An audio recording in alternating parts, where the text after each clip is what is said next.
Hello, friends. I'm Kush Khandelwal, and this is Ageless Athlete. A few years ago, I started asking questions that would not leave me alone.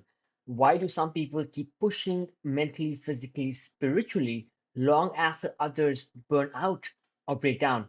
What does it really mean to age well when you still crave movement, meaning, and mastery? This show is my search for answers.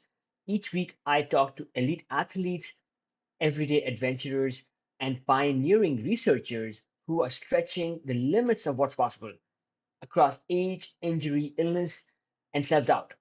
You will hear hard won lessons, untold stories, and science backed strategies for building a body and mindset that lasts. For those of us joining for the first time, welcome to the show. For the rest, thank you for joining us again. Time is our most valuable asset, and I deeply appreciate you giving me your time today.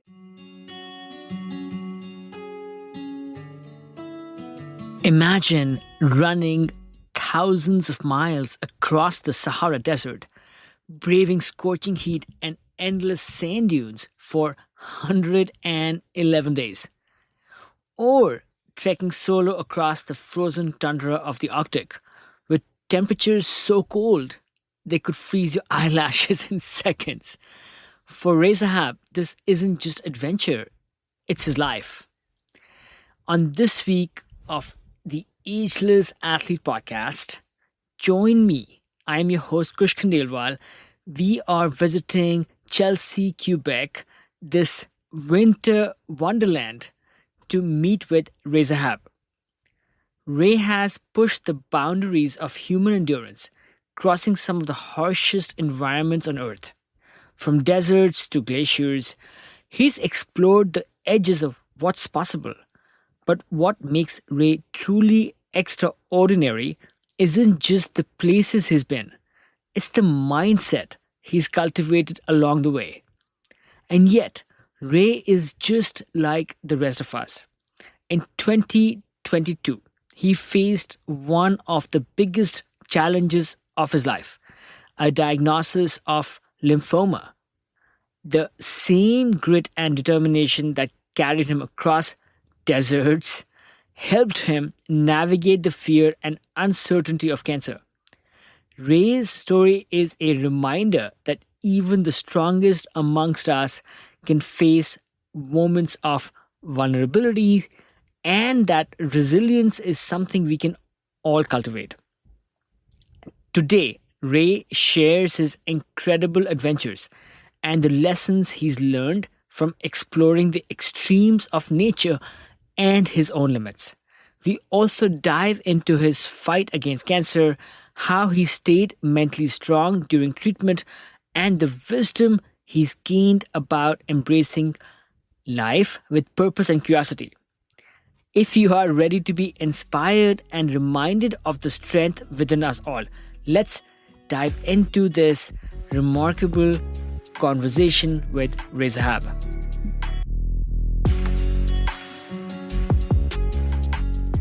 I live in Chelsea, Quebec.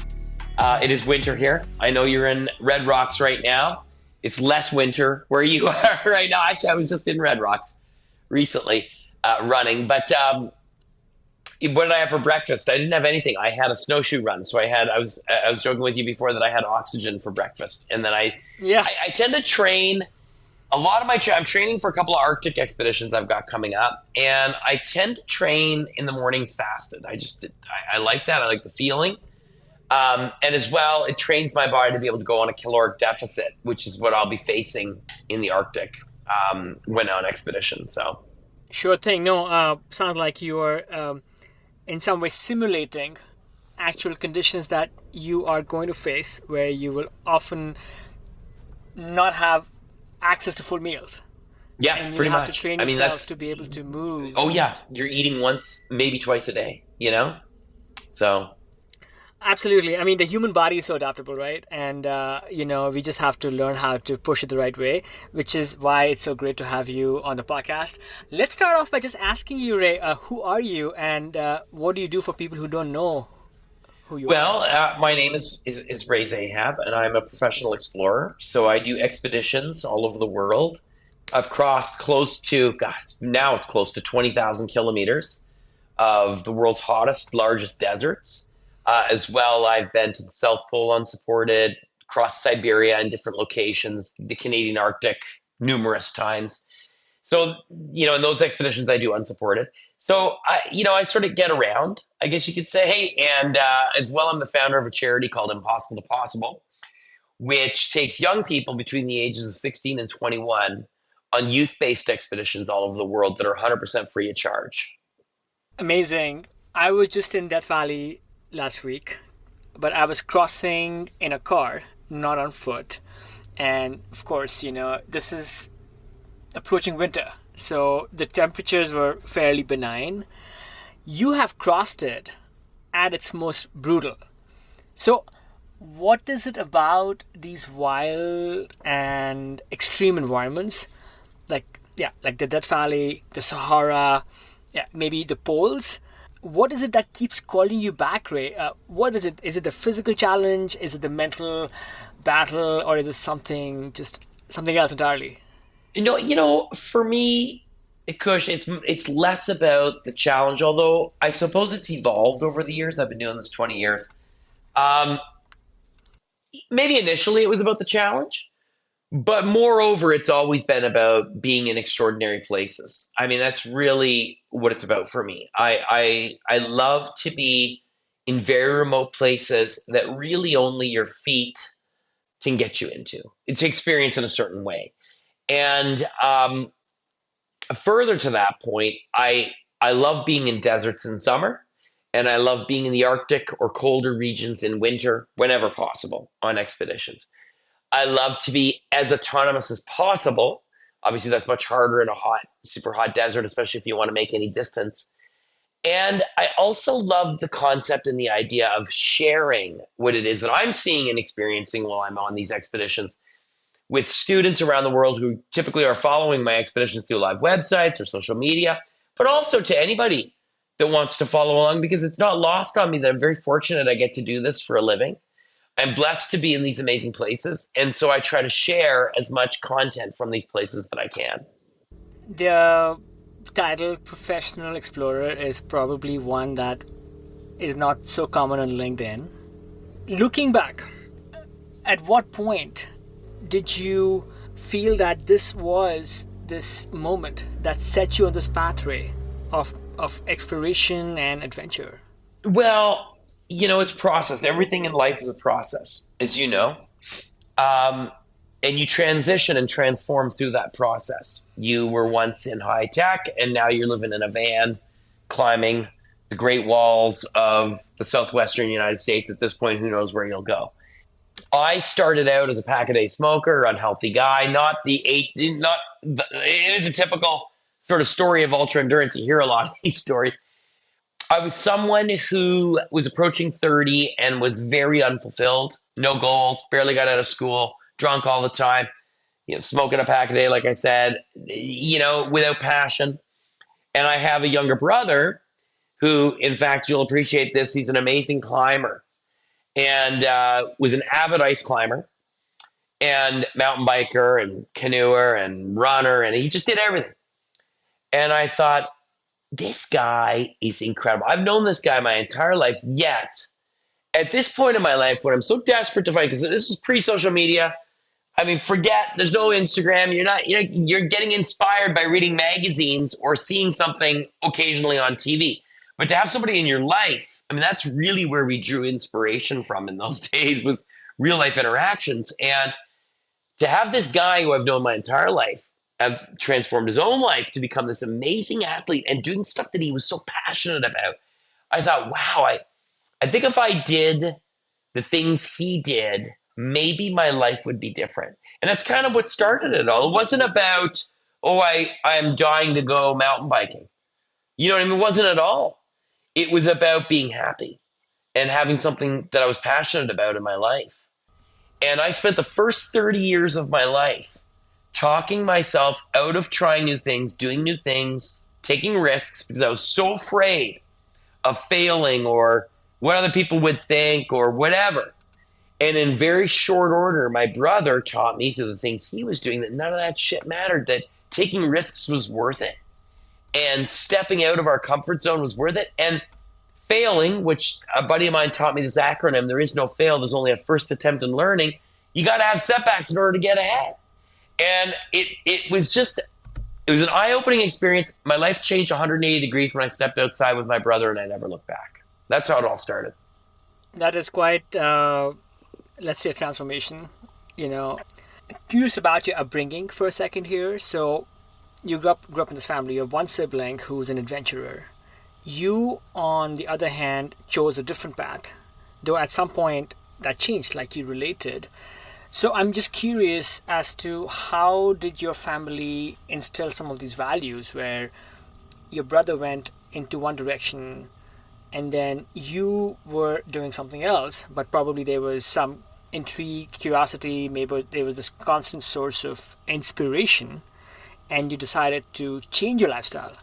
So talk to us a little bit about whether some of this exposure to the outdoors was part of your early years and then you kind of came back to it. Well, I mean, it's sort of. I mean, I grew up, again, it's almost an over-analysis of just life happening, right? I mean, life happens. And then, I grew up on a farm. We were outside a lot, riding horses all the time and taking care of animals and baling hay in the summer and helping farmers with their cattle and that sort of thing. But to say, I used to hike when I was a kid, and so I went back to it. That wasn't the life that I had. I had a great childhood.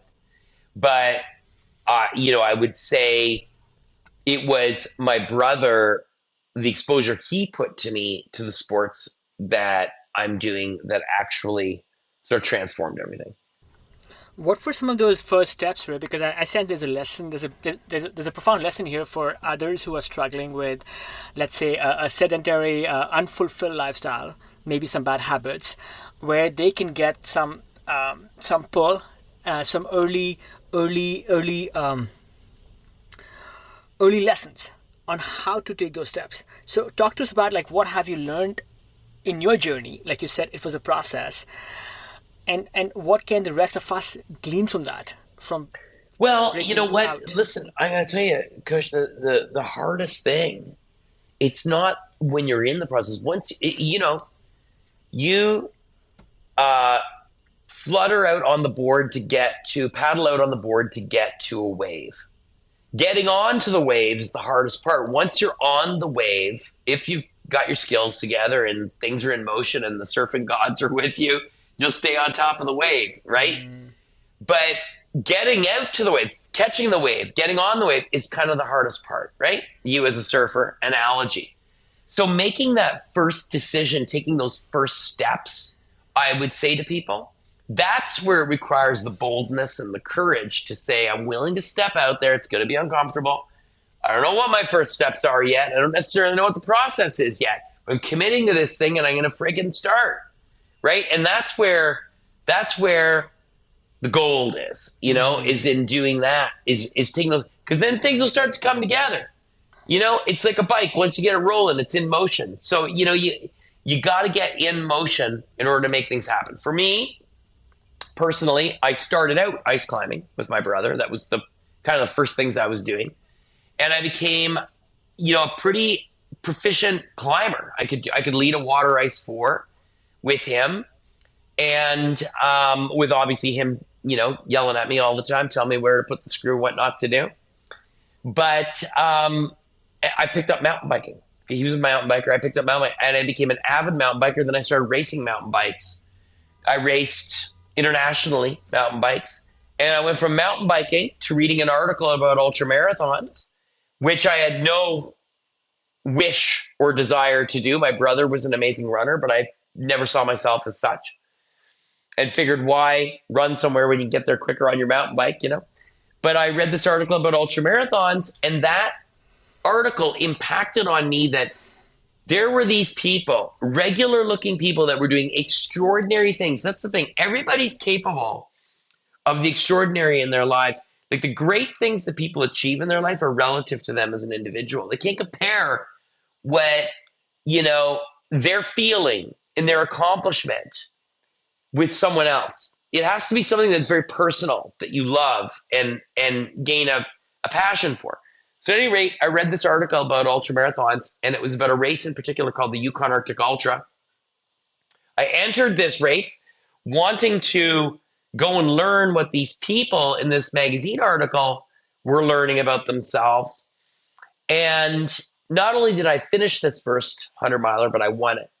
And I thought to myself, I'd never won anything physical like that my entire life. I was like, imposter syndrome. There's no way I could have won this. Now, I must have took a wrong turn, but I hadn't, and I did. And it opened in my mind the potential that every human being is capable of so much more than they think mentally, physically, emotionally. And that set in motion what I would do for the rest of my life. I would continue doing ultra marathons because I had no idea how I did it. I'd never ran a 10K road race, yet I was able to go and do this thing and push myself beyond any possible limit that I personally had. And I realized in crossing the finish line that it wasn't a Ray thing, but it's a human thing. Like, we all have this amazing ability within each of us to achieve great things in our lives if we're willing to go after it. And so I started doing ultra marathons after that, and that was my jam. And I was learning from, I've joked, but it's true. Running became my greatest teacher. It taught me things about myself and the world and human beings in general that I would have never otherwise had the honor of learning. And then that led me to running across the Sahara, which was the start of my expedition career. Amazing. A bit of ice climbing and exposure to the outdoors combined with this race and this, I think, magazine article that captured your fascination that was probably such a great trigger for you to set out on this path. One other thing that I sense from your start is that many people who are struggling with, let's say, bad habits, right, unhealthy lifestyles, and I think the common advice is, hey, if you're smoking, just try to cut it out, or if you sit at the desk all day, get up and do something else. But I personally think that doesn't yield to good results. I think what does yield to long-term results is replacing those bad habits with something else, which is maybe just equally addicting, but so much healthier. Because maybe in your case, you had these bad habits, but once the outdoors and running and being able to exploit, let's say, your body's capacity took over your senses, I sense that the other bad habits may have faded away because you had no capacity. You were out there adventuring. I think I just found something I loved. And rather than it being a replacement for something else, it was just more consuming because I loved it. You know what I mean? Like, I had something that I was, for the first time in my life, excited about, really passionate about, that I could get out there and get after it. And it's in the same, realm now, like these expeditions that I do. I've done 40 expeditions all over the world. It never gets old to me. I start planning the next one. I'm getting the gear ready. I'm getting ready for something in the Arctic this year, and I'm planning the gear right now. I'm so stoked about the gear. Like, I love all of that aspect of it. And it's like being a kid. You feel like you're a kid again, And so that passion, I think, it has to be organic and authentic, to use words that are way too often used, but it has to be in the individual. You have to really want to do these things, You have done a number of exemplary trips all over the place. It might be really fun to dig into a couple of those just to get a sense of some of those environments that you're immersed in. One of the ones that I learned about is your crossing of the Sahara Desert. You did that a while back, and what stands out from that experience? Maybe tell us, Ray, what is that thing that you did? And maybe also a little bit about some of those challenges and lessons that came out of it. Well, so there's myself and my two buddies, Charlie and Kevin, and we ran roughly 4,500 miles across the Sahara Desert in 111 days. I was the subject of a documentary film made by Matt Damon and James Mall, which was used as a way to raise awareness and funding for the water crisis that exists in North Africa. It was the first major expedition for me. And the fact that I was able to reach the Red Sea after 111 days, crossing 6 countries with these two absolute legends of ultra running. The fact that I could run shoulder to shoulder with these guys all the way, make it to the Red Sea, our hands go into the Red Sea, it was not lost on me again that, and it was a reminder, because I learned this in the Yukon years before, that we underestimate ourselves. Like, we're all capable of something extraordinary. But beyond that, I also learned about my capacity and voracious appetite for wanting to learn. So unlike you, who probably has multiple university degrees, you seem like a really smart guy, So for me, I barely got out of high school. I mean, I swear, dude, they graduated me to get rid of me. This is before computers, right? So you could write the note and get rid of. I dropped out of college, community college, and I didn't finish my studies there, and so I just never felt. I thought I was dumb. Maybe I am a little bit, but I thought I was really unable to learn. And what I learned in the Sahara was, as we were making our way across it on this adventure, that I had this absolute, insatiable desire to want to learn about the culture of the area, economics, agriculture, anthropology, archaeology, all of it. And we were learning about all of it as we made our way. And I thought to myself at the end, and we became like family.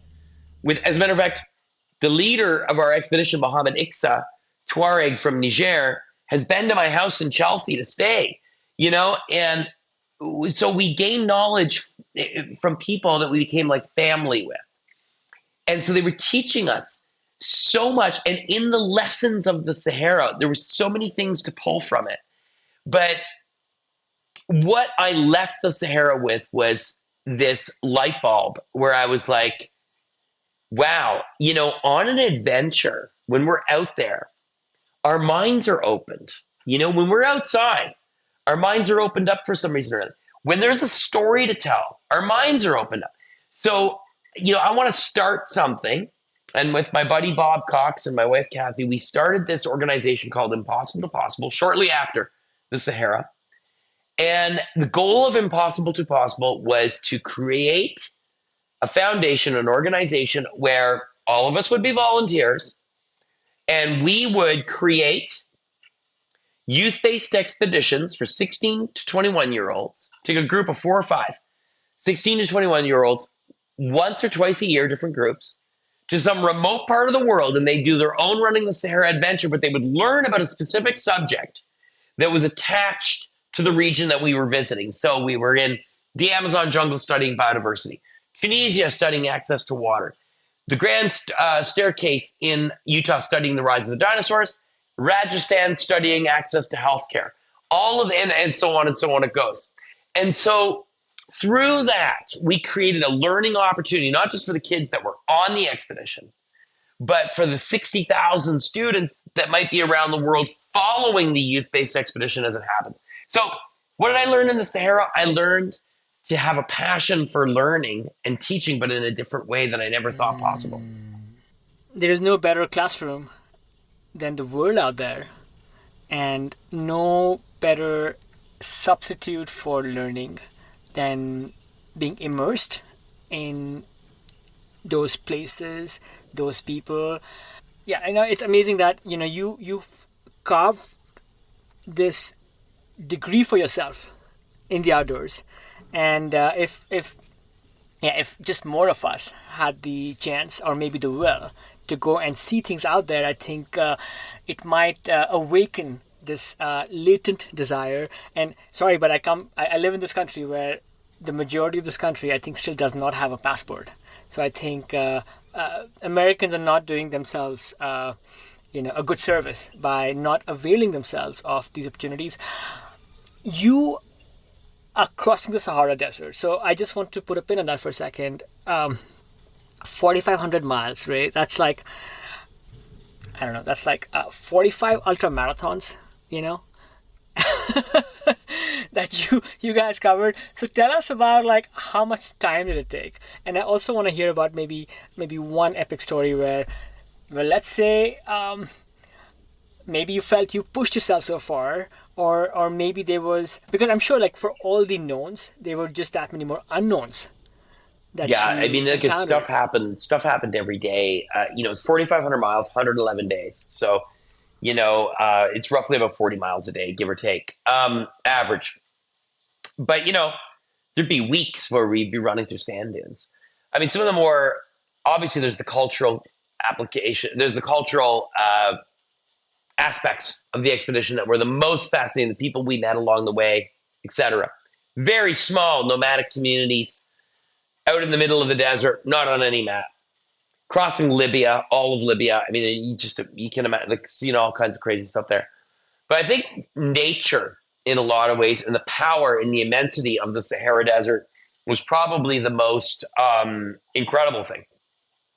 And what I mean by that is, for example, at one point we were running along and it was windy. We decided to set camp. We were in these dunes. And by next morning, the wind where we were had shifted all of the sand. And that's underneath that sand were these stone hide carving knives and arrowheads Whoa. from 10,000 years ago. 10,000 years ago, when the Sahara was a lush and green place. So we're in the middle. We've been running for weeks in sand. And all of a sudden, here we are in a place where there was once animals all over the place, right?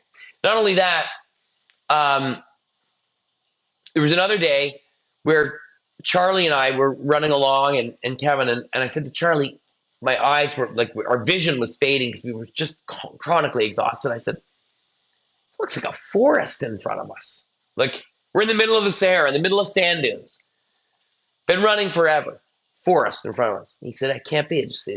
That doesn't make any sense. And we got up to this forest, Kush, and it was a petrified forest. Huge tree trunks. All of them toppled on top of one another. A big area. I can't remember exactly how big, maybe an acre or two, of just trees that were fossilized. I thought, nobody's going to believe me about this. And so I grabbed two pieces of this stone, and I think it was that we were about 4 or 5 kilometers from our next resupply. And I brought these with me so that I could bring them home and show them in schools and all this stuff. Crazy stuff like that, I think many of us will be curious about, let's say, some of the more corporeal aspects of this expedition as you're planning it. So, okay, how are you staying fueled? What are you eating and giving yourself the nutrition to run for that distance for that long? How are you sleeping? And then the extremes of that place. I have not been to the Sahara. How did you adapt to the extreme heat? Because you were doing it in the height of the summer. No, Sahara was in winter. Still friggin' hot. I'll say this. What I learned physically throughout my career, it's evolved, because the crazy thing is this.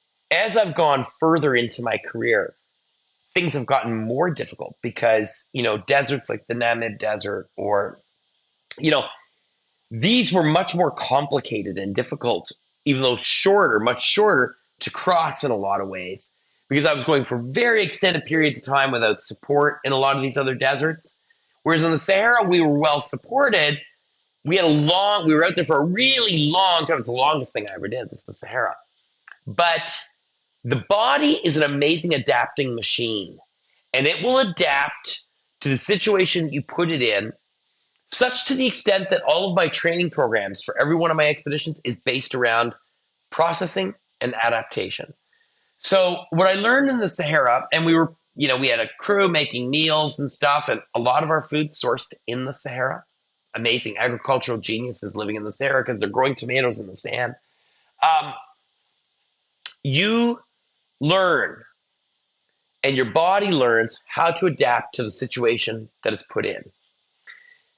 Expeditions since the Sahara, like crossing the Atacama Desert, north to south, middle of summer, 800 miles, driest place on earth, very limited resupply. It was me solo with my backpack, and I would get a resupply from two of my buddies every 20 to 50K. That's it. Somewhere in that range. And I did 60 to 80K a day. Hardest project I ever did was cross the Atacama Desert because the environment was so brutal. It was brutally hot crossing in the middle of summer. It was brutally hot, extraordinarily dry, not a lot of food options out there. And I had to be able to process and use whatever calories I could get on board that we were able to get. Conversely, on an Arctic expedition, and I'm in minus 60 in the winter in an Arctic expedition, I'm completely self-contained. So I have with me everything I need to survive and live in the Arctic is pulled behind me in a sled. And so I'm able to control my nutrition that way. So I prefer, when I'm doing Arctic expeditions, to move to a very high-fat diet because it keeps me warmer. I'm processing more calories with less weight. It's more caloric dense food. And also, it's less weight in the end because you're 9 calories per gram. So you're able to get away with, you're able to get away with pulling more food in that sled than if it was all carbohydrate and protein, if you dig what I'm saying. So I have to adapt my body to a super high fat diet before going out onto an Arctic expedition. So it's all about the processing, the adaptation, etc. And these are all things that you learn and your body learns through adaptation, as we did in the Sahara.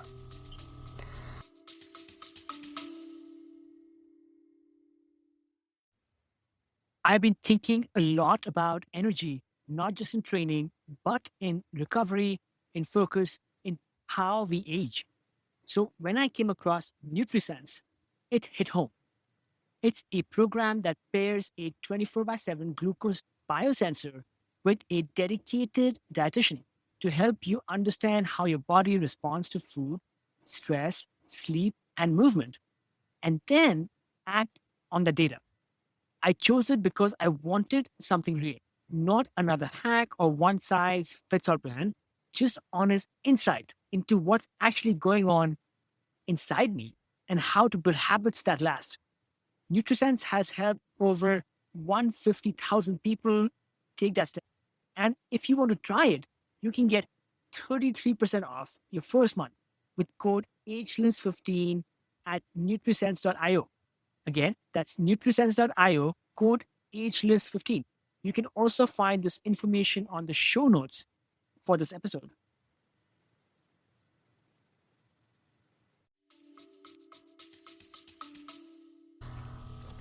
The crossing of the Atacama Desert, like you said, the toughest thing perhaps you have undertaken, and you did not have a lot of support, so it was you running solo. I'm curious if either on that trip or another trip where you felt perhaps you had pushed things too far. Oh, many times I've felt that. Many times. I have, been to the brink. But, look at, maybe when I first started doing expeditions and adventures, I would say that I'd be out there, it'd be really hard. And I'd be like, oh my God, this is like so hard and blah, blah, blah. Now I'm at a point in my career where I'm like, what the hell? It's the contract I signed up for. I chose to do this. Nobody forced me to do it. I'm so lucky that I get to be out here doing what I do. Yes, it's hard, but that's part of it. It's part of the deal. And so I embrace it instead. So do I think to myself ever, oh, I've gone too far, I've pushed myself too hard? Maybe in the earlier days. Now I try not to let myself get there. And I think I've got almost like a switch of experience after 40 expeditions that enables you to recognize when maybe you're pushing it a little bit too far. Does that make sense?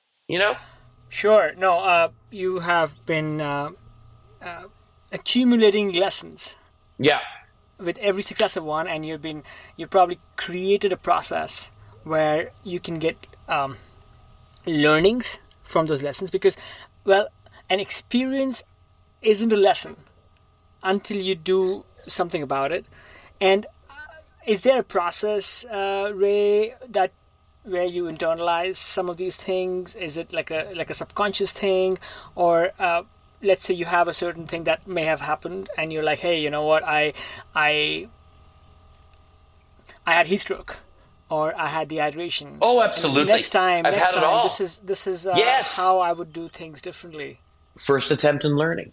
That's what I said. It's a fail. Like you fail, but it's your first attempt in learning. I've had 4 or 5 of those 40 plus expeditions I've done go completely sideways for various reasons. And I've learned through the process, very good at recognizing what I did wrong and how can I improve on it so hopefully it doesn't happen again. I mean, it almost seems common sense, but like you got to remind yourself to do that. You're absolutely right. Like, but that's in everything in life. You know what I mean? It's in everything. It's not just in adventure. And the beauty of adventure is a lot of times it mimics life, and life mimics an adventure. You know, and so you're able to pull what you learn from adventure into life, and you're able to pull from life what you learn in life into your adventures. But hopefully, as the saying goes, you know, you learn from your mistakes, you know? Excellent segue here, where life and adventure, they both have lessons to offer one another. I wanted to talk about your journey with cancer. Do you feel comfortable talking Yeah, about I don't it? care. Sure. Okay. So, first of all, where are you with your cancer journey at this time, Ray? So I'm in remission right now. I have an incurable form of a rare form of lymphoma, which is a blood cancer. And it sort of reared its ugly head for me in 2020. I was training for an expedition and adventure. And I was like not feeling myself. And as a matter of fact, for a while, I was starting to feel like I was sort of like, I don't want to say degrading, but I was like not at my peak anymore. And I thought, am I just getting old? I mean, I'm 55 years old, right? So maybe, I mean, that age is part of it, right? But then my wife was like, no, something's not right. Like there's something not right. And long story short, through a series of tests and over the course of 6 months, they were able to determine, it took them a while to figure out what I had, that this cancer that I had that basically, you know, was in my bone marrow, was preventing my body from creating healthy red blood cells. My protein levels in my blood were extremely high, dangerously high levels of protein in my blood. And so it was affecting my ability to function, create healthy cells, everything. And so I would have to go into 6 months of intensive chemo and monoclonal therapy in order to, you know, beat this thing down into remission. Punchline is I feel great, better than I have in years. I you know, at the trails, I've tons of single track right behind my place where we live. I'm setting times on those trails that I haven't done in 10, 15 years. I mean, I'm in amazing shape right now, and I've got all kinds of expeditions on the go. But during that 6-month process of going through chemo, I was allergic to the monoclonal therapy, so I would get really sick. And the way it would work is I'd have 2 days of monoclonal and chemotherapy, then I would have 25 days off, then I would go in for the next session. And it would repeat itself like that for 6 months. And I made a decision. I thought to myself, you know, I've earned the right to sit on the couch, binge Netflix, eat a bag of chips for the next 6 months, and get ready for chemo and do it again. But I decided, no, you know what? I want to get myself in the best shape I can. I want to tackle this thing head on every month. I want to come out of it and try to feel less shitty every month than I do the previous month that I've gone into the chemo. So I made a goal that I do 2 days of treatment. I come home, I'd be sick on the couch. And then a couple of days and my wife would get me up. I'd start moving. I'd go for a walk. I'd start out with a 500-meter walk. And that was my first day of training. And I'd start all over again. And I'd get myself back up to a point that I was feeling really fit. And I would go somewhere in the world and I would do something with the approval of my doctors and all that stuff. Safely, I would go and do something epic. And I did trips all over the place, all kinds of stuff. And I did this, and I repeated this process every month for 6 months in order to be in the best shape I could to tackle the next rounds of chemo, but also to mentally prove to myself that I could overcome it and that I would come out of this thing at the other end and be stronger than ever. And that's where I am now. And you know what? I'm in remission, and guess what? I never think about it coming back. I don't worry about it because there's too much good stuff. Cancer has taught me that there are too many great things that happen each day in our lives. The best day you have is the one that you're 6 feet up and you're not 6 feet under. You just got to try and, everybody's experience is different, but you just got to try and find something in that day that's positive, Yeah. Yeah. I mean, every day being alive and healthy is a gift. And some of us have been learning that in a more challenging way than others. But your story of, or your experience of like taking that step with fighting and trying to recover your health by going out and exercising and staying fit is maybe such a valuable lesson for us. But I can only imagine, Ray, I don't know enough about cancer, but I believe that chemotherapy is traumatic physically and mentally. And I'm guessing, you have your round of chemo and then you wake up the next day and you're feeling fairly brutalized. Oh yeah, dude, you're sick as a dog. And then you decide, hey, you know what? I'm going to make a choice here. I can do Netflix, or I can, find my running shoes and go out. It seems to me that both this attitude that you had, which is this attitude allowed you to go and exercise, which changed also your mindset and your positivity, and I think it might have actually helped in your efforts to fight cancer. So tell us about, maybe you went to your doctors, for your next round, and they're like, oh my goodness, you somebody who's going through this, this tough regimen, you seem that much more alive and positive. So tell us, whether this approach you had has been sort of a huge catalyst in helping keep the disease at bay.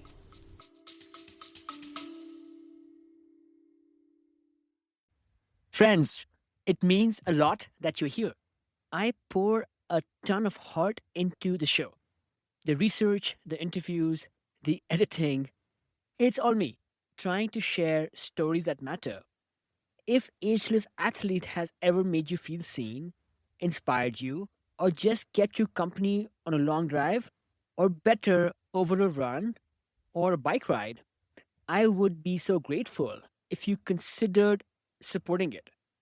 Even a small amount helps keep it going, helps keep bringing the show to you for free. You can chip in at buymeacoffee.com/agelessathlete. Again, buymeacoffee.com/agelessathlete. You can find the link on the show notes as well. Thank you for listening and for being part of this. Yeah, I mean, look I believe that I've said this before too, the greatest challenges we face in life are 90% mental. The other 10% is all in our heads, right? I mean, it's our outlook and it's the way we perceive things is in a large part our reality, right? So I would go in for chemo, and there were I'm in Canada, so in different medical system, but I'm in Canada, I'm in this huge waiting room, all these people that are getting chemo for all kinds of various cancers, right? And I go in, I'm waiting my turn. I got the same number you get at the deli. You get your, and I'm waiting for my number, and I'm looking up at the screen, and I'm looking around me, and there's all these people that I'm thinking, that person's not going to be alive in another week or two. That person, I mean, I could have had it a hell of a lot worse. And it dawned on me on one of those, meeting rooms, waiting room visits, that it can always be worse. It can always be worse. So, you've got to tackle these things. You've got to go at it. Now, there's nothing wrong with, everybody has their individual interpretation of the life they're living and what they're going through. That's the way it is. It's relative. Just like I said, the great things are relative to us as individuals. So are the most difficult things that we will do in our lives, challenges we will face. health issues, etc., are relative to us as individuals. You cannot compare yourself to anyone else. So these are only my own personal experiences. But I certainly learned through the process of chemo and going through the cancer that once again, it's solidified in my mind that we are capable of a lot more than we think we are. Yeah, no, that sounds, again, just a reinforcement of that keystone message. Any other like life lesson you care to share, Ray, on your journey with battling cancer? Because many of the people listening to this podcast, they are maybe older in years, and they have similar challenges, perhaps. What can they do when they're being when they feel overwhelmed by life challenges? Either something as big as this, or maybe smaller, but equally paralyzing. Well, I mean, look at it's you have to look into your own life. There is no magic bullet or the perfect words or the concept that's going to save the day. It really has to be an individual decision to change one's mindset to the situation that they're in, from relinquish mode to attack mode, and to fight, not flight, and that's something that one has to find within themselves, and it's a journey. And on that journey, you learn things, and no matter what, unlike choosing to go and do these things or take on challenges or get off the couch, you don't have a choice. If you're tackling a major health issue, you got to treat it or die. That's what's going to happen, So you got to be up for the challenge, and you have to figure it out really quick. Ray, you have been adventuring for a long time, right? 40 expeditions and counting, and you seem just as buoyed and stoked for the next ones coming up. Any time in life when one does something for a long time, like let's say me with rock climbing, right? Like you hit like these physical mental blocks. Sometimes you feel like you're not improving. You have been doing something for a while. Worse, you feel that you are declining, perhaps, right? It's that much harder to get back to the same grades. Any things you have learned on being able to either push back and continue to climb up the performance ladder, or other ways to find joy in your activities? Obviously, like I said, I'm 55, I'm going to be 56 very soon. There are certain things that I've come to accept. My oldest daughter's 16. I go trail running with her. She destroys me on the trails, right? But if it's 50K or 60K, it's a different story, right? If it involves adversity, extreme heat, extreme cold, heavy backpack, tremendous elevation, technical terrain, whatever, maybe I got a bit of a leg up. There are things that happen as we age. We gain knowledge, we gain patience, we gain a certain sort of resilience in long efforts of endurance. We develop the ability to analyze and slow things down, right?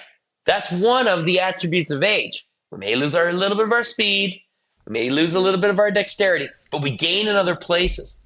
So, like life in general, is a series of give and take, is a series of on and off, is a series of light and darkness, a series of trade-offs. So is aging. So is being young.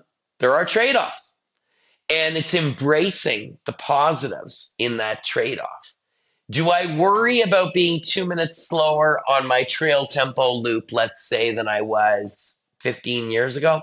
Not really. Because I accept I'm 56, I'm not 35. So I'm not going to run that loop as fast as I could have before, but I'm going to do it smarter. I could do it more times. You know what I mean? It's looking at those attributes which have improved over age, like wine. Wine's no good when it first gets made. It's great when it ages, right? It's still wine. It's young wine or it's old wine. It's still wine in the bottle. But for some reason or another, it improves with maturation. So do athletes in some ways, and people in general. We gain wisdom, you know? How has your training changed over the years as well? Because, like you said, there's some things you certainly do better at, but then certain things perhaps take more effort now at 55 years young than they did at, let's say, 35. So, what are some of these like hard-won strategies that you've found which have helped you again maximize your performance?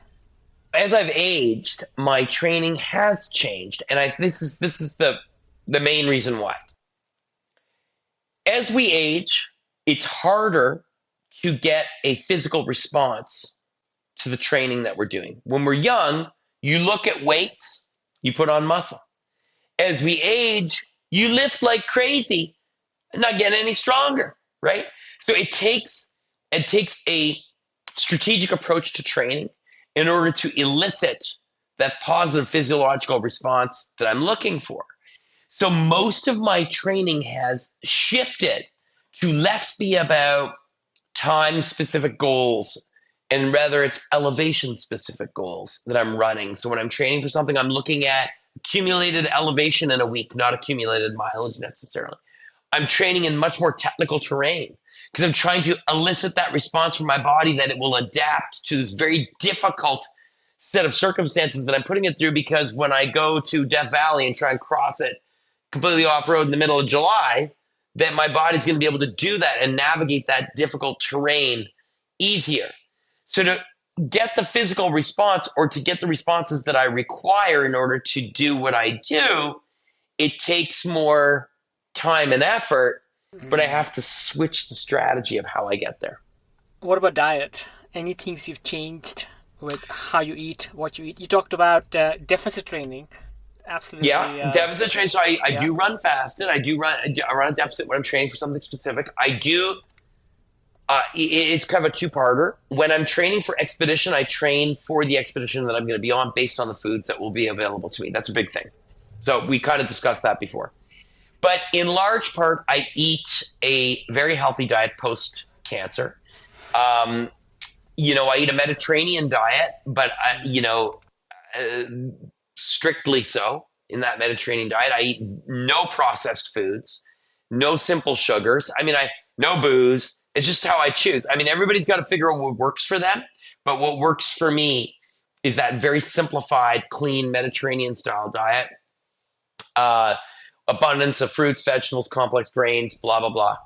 A lot of fish, a lot of chicken. There's just, there's only so much you can do to eat healthy. There's microplastics in everything we eat now. It's crazy, right? Where we are. But I try to eat as healthy as I possibly can with an eye towards being in remission as well with cancer, and it may come back. I'm juicing every day. I do all these things that I research nutrition and supplementation like crazy. I have for 20 years. And so I'm very aware of what I need to do. And I the role in aging as well cannot be underestimated of enzymes. Prebiotics, probiotics, and enzymes in our diet are critical. So eating an enzymatic diet, if you will, lots of fresh vegetables, cold juicing, fresh green juice, like these sorts of things where you're, chickpeas, amazing. Getting these enzymes into our body that help to reduce overall inflammation is critical. Ray, are you self-coached or do you work with professional trainers? So my brother and his wife are really well-known strength coaches. They work internationally with athletes, Olympians and NHL hockey players and all this. They do my strength training, but otherwise I do my own cardio, if you will, programs at this point, because it's so specific what I'm doing now, and I'm kind of set in my ways. I love taking ideas from other coaches, and I do that often. I confer with friends of mine who are coaches to say, hey, what do you think of this? And get their impressions. But yeah, mostly self-coached.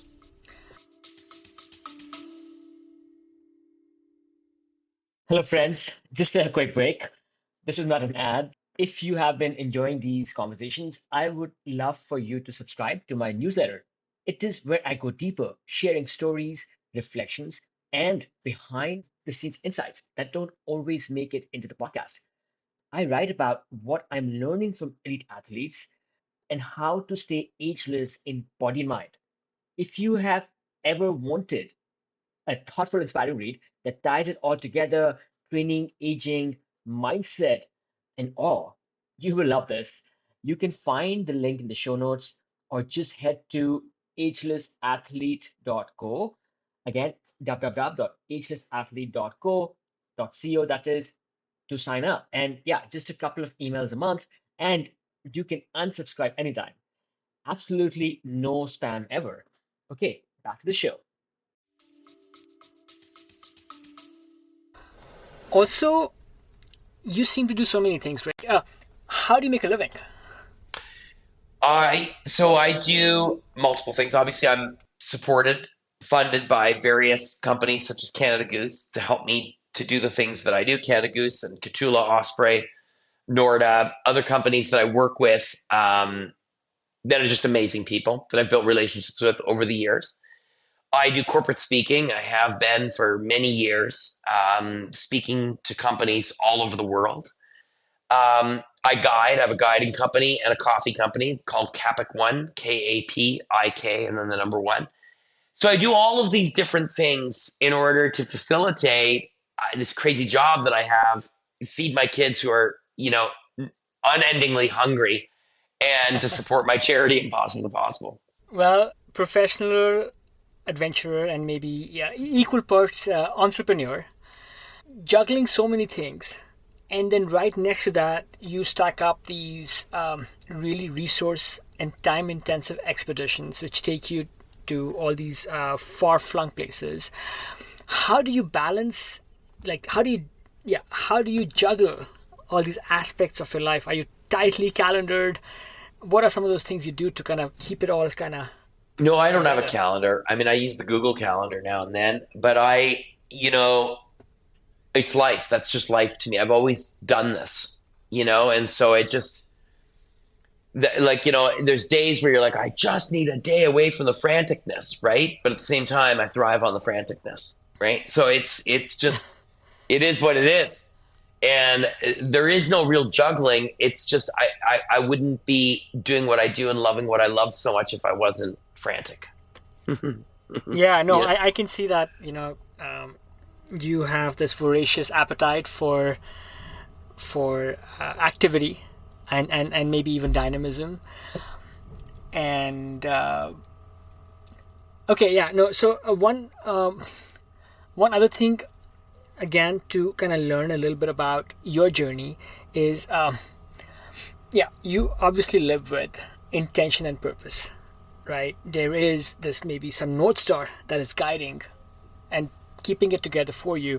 For someone listening who perhaps feels directionless, any advice you could share on how can they find their sense of purpose? Well, have you ever heard that saying, can't see the forest for the trees? Right? Of course, yeah. We tend to overcomplicate things in our lives and put blinders on and prevent ourselves from seeing the things in our lives that are priorities or passions or whatever, or sense of direction. And we prevent ourselves from seeing it with either negativity or with clutter or with... So what I would say to people is remove some of the clutter in your life and be able to not frantically try to find what's the thing that's going to drive you, because you'll never find it if you do that. It's a laws of the universe kind of thing, right? You just have to be patient, and you have to be, I don't want to say process oriented, but you have to be willing to give into the process a little bit and say to yourself, all right, hang on. Let me think about my life and where I am right now. What is it that I really want to do? Where is it that I really want to go? And those answers will come to you if you keep an open mind to it. In the last, let's say, 5 years or so, has there been a significant habit or routine or behavior that has most significantly impacted your life? has there been a habit that's most significantly impacted my life?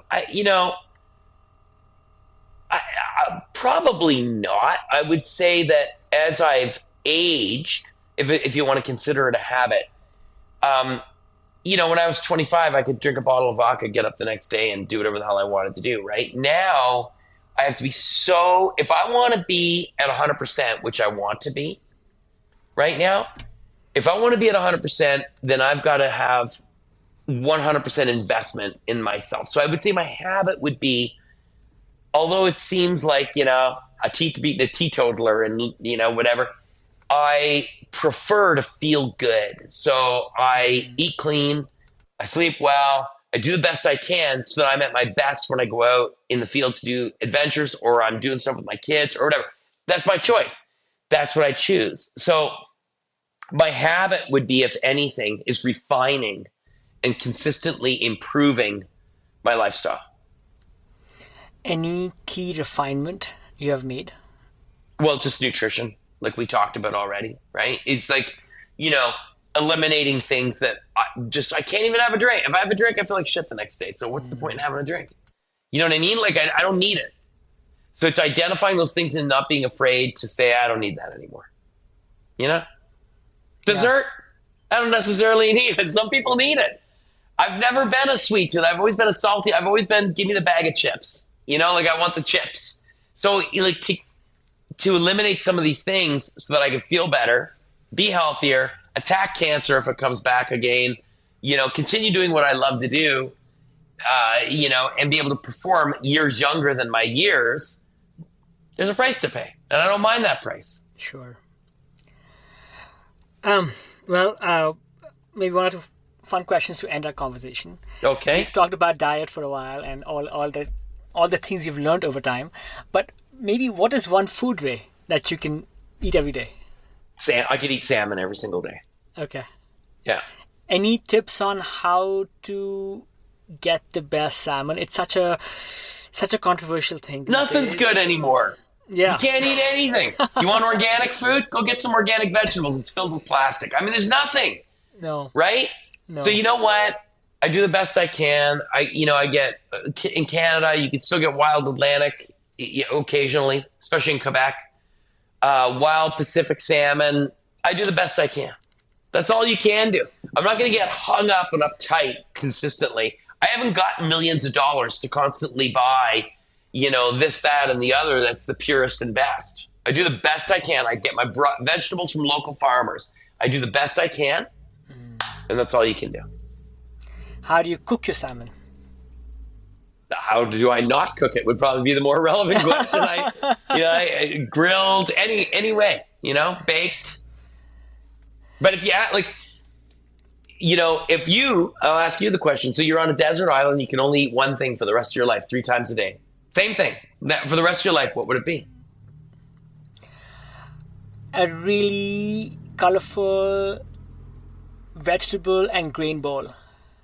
Okay. Yeah, but it's going to be the same grain bowl every day. Vegetables and grains. Yeah, okay. Sure. So it would be quinoa and things like that. Yeah, quinoa, farro.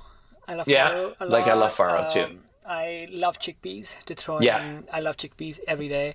Avocado, nicely marinated kale, or like really massaged kale. Mm-hmm. And then, whichever other, cruciferous or other kinds of fruits and vegetables you can find. Yeah, see, like that's it. That's how it is with salmon for me. It doesn't matter how it's made. I love it. Well, actually, even more than salmon would be Arctic char, which you're probably not as familiar with. It's quite abundant here, and it's incredible. But you have to get that. There's a place in the Arctic that I know, and I've had it there in the Arctic. So now it's kind of like I can't buy it in a store. Like that. Sure. That is where I'm really picky. It's anyhow. Yeah. I love seafood. Like I'm a vegetarian, but borderline pescatarian, and my one weakness is sushi. And if you haven't done this already, next time you're in Vegas, they have the best all-you-can-eat sushi buffets for like less than $40. You can order good sushi off the menu. Ray, Yeah, maybe final question. What has been the best use of, let's say, $100 in recent memory? What has been the sorry? Best use of $100 or Oh, Canadian dollars okay. in So recent memory. $60 US. What's the best use of 60? That is a really good question. Nobody's ever asked me anything like that before. What is the best use of $100? I would say, you know what? I would say this is going to sound crazy, but it's because it's the most one in recent memory. My oldest daughter and I had a couple of days away, and we decided that we were going to go to Palm Springs, San Jacinto State Park, and to, of course, one of your places that would probably be the favorite is Joshua Tree. And so we were going to go spend a couple of days there and just, do some hikes and all that. And we did the hike from the Cactus to Clouds, but to the Ranger's Hut. So we went from desert, and we said, okay, we want to go from the Arts Center, whatever that is there, the right in the desert, parking lot to the Ranger shelter with stops and taking time to take photos and lunch and everything. We want to be there in 5 hours. No more than that. Let's get there in 5 hours. Then let's have lunch at the the big thing, and then let's take that tram down. And I had no idea there was this huge tram there. I thought I was picturing like the ones we have where for skiing, the little one that holds like 6 people, but it's this giant thing that rotates. And just the fact that we get to the Rangers shelter, and then we go up there, have lunch together, and then we get on this huge thing, and everybody's stoked to be on this thing. It was such a great memory made with my daughter that I know she'll never forget. So all in that day was probably about $100. So I'd say in recent memory, that's the best $100 I've spent. That sounds great. I have been to Joshua Tree a bunch, like you guessed, but I don't think I have discovered this new kind of transportation that they have that I will have to check out. Yeah, that's in San Jacinto. That's in San Jacinto State Park. So you go up to Cactus to Clouds and you come down. Yeah. That's right. Yeah, the next day we went to Joshua Tree. The next day we went to Joshua. Yeah. Oh, got it. Okay. Yeah. Got it. That's probably why I had not heard or missed it. Ray, I am also an obsessive coffee lover. Mm-hmm. I'm still slowly sipping through my morning cuppa. How do you like to prepare your cup? Oh, I have a Marzocco GS3. I love espresso or ristretto. It's my favorite way. Sure. I have favorite coffee houses across the U.S. that I love. But we roast our own beans. It's all organic. It's all fair trade. It's all small farmer, small co-op. We'll make sure you get some. And, I'm not as fussy on the new wave of coffees, the lighter roasts. I'm not as crazy about it. I don't like that sour taste or too citrusy. I prefer a darker, but not burnt, dark chocolate flavor. But AeroPress is fantastic also. And a really good, a Chemex, a pour over, is really nice. I actually prefer the Kasori to the Chemex because the Kasori is actually a metal filter. And so you still get some of the oils. If I'm on expedition, I'll use French press. Good old-fashioned GSI French press. Bring that thing. I bring it. I don't give a damn that it's extra weight in my Arctic sleds. I'm bringing coffee and I'm bringing the French press because you can't have it. No, we have a hashtag with our company. No coffee, no expedition. I'm going to steal that hashtag, Ray. And along with like those two things, maybe that little, that hand grinder. Yeah. That thing. Absolutely. Absolutely. Amazing, Ray. Hey, so closing off, where can people find your coffee if they can purchase online? Best thing, you can purchase online. In the US, it's Capic One Coffee. I believe it's capic1coffee.com. It's on Instagram, Capic One Coffee, and then there's links. We will put links to that. Yeah, and if they want to go on expedition, just go to my Instagram page, Ray Zahab. There's links. You contact me. We take care of you. We will put all of those links. Ray, how can listeners of the show be of help to you beyond just trying your coffee and checking out your expeditions? Wow. I mean, follow along, just following along, engaging. I love that. I love meeting new people, conversing with people. Yeah. Ray, it's been a pleasure having you on the show. Thank you for sharing all of these stories and insights. Thank you so much, Kush. It was great to be here, an honor to be here.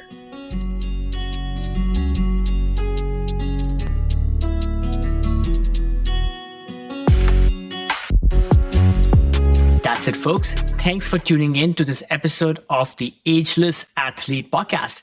I hope you enjoyed this show just as much as I enjoyed creating and producing it. Whether you are an athlete looking to push your limits or someone striving to maintain a healthy, active lifestyle as you age, there is always something new to learn. From Ageless Athlete, we bring you a fresh episode each and every week. If you liked what you heard, we would love it if you would take a moment to subscribe to the podcast so you never miss an update. And if you really liked what you heard, please leave us a review, crush those 5 stars on Spotify or Apple Podcasts or wherever else you listen to your podcasts. It helps us reach more people who are passionate about staying strong and resilient, no matter their age. Don't forget to visit our website and leave your email so I can send you occasional insights, stories, and tips to keep you inspired and motivated on your journey. You can also follow us on Instagram at Ageless Athlete Podcast and on YouTube at Ageless Athlete Podcast as well for even more great content. All of these links are available on the show notes for this episode. This show is entirely produced by me, Kush Khandelwal, based out of California with the help of my trusted adventure pup Roger. Until next time, keep challenging yourself. Keep pushing those limits. Stay mentally and physically fit. Continue doing what you love to do. And my friends, stay ageless.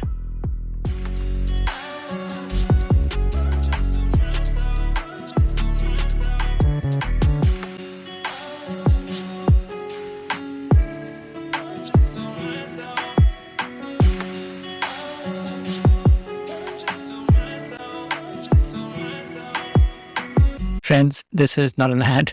This is just a quick message to those amongst us who are listening to Ageless Athlete Podcast for the first time.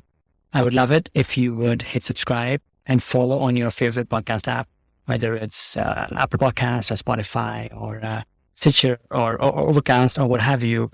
We bring you stories and routines and other inspiration from elites in the world of the best outdoor sports. In each episode, you will find how these athletes stay connected to the outdoors, maintain peak performance, and continue to thrive as they age. I encourage you to look through prior episodes and listen to a couple and see if they resonate. And then, come back next week. We release an episode each week. And I am really inspired to bring you some of the best stories from the world of the outdoors. Okay, back to the show.